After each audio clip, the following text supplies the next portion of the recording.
Assalamu alaikum wa rahmatullahi wa barakatuhu. Derɗiraaɓe wondaaɓe mi silmini dow mooɗon, mi hofni on mi waɗani on barka. Ɗum derɗiraawo mooɗon Adamu Jibrilla.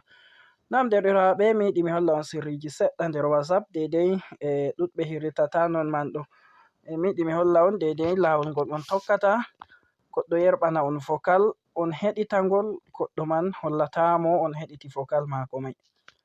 Arande may ni derɗiraaɓe habde abonné ha chaine DZ Application TV. Nonnon ƴamol je on mari fuu on astana min ha commentaire vidéo ɗo. Nonnon derɗiraaɓe to ngol fottani on bo habde on waɗa j'aime, on yi'a j'aime ɗo. Nonnon derɗiraaɓe partage ngol be sobiraaɓe moɗon ɓe laara ɓe bo toroɓe deydey ko en tindini may. Arande may ni en nasta nder WhatsApp banni. To en nasti nder WhatsApp jotta kam, nda numéro ɗo mi yiɗi mi yerɓa vokal.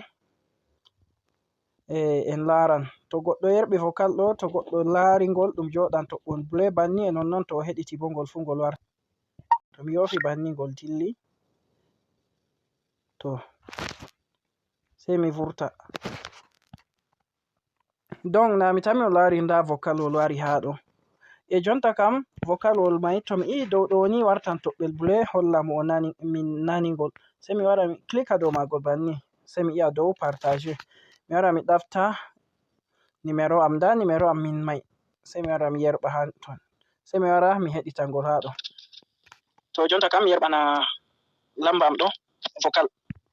To mi heɗiti vokal wol may mi timmini, min nani ngol, nda ɗo bo ɗo joɗi mi nanay ngol.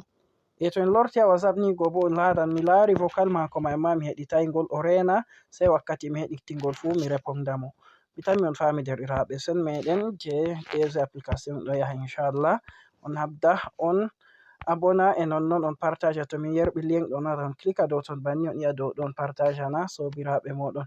On yettama derɗiraaɓe, ko on mari haaje fu to ɗum compte TikTok monétisé on yiɗi, to groupe jangirde français on foti on mata yam ha numéro 689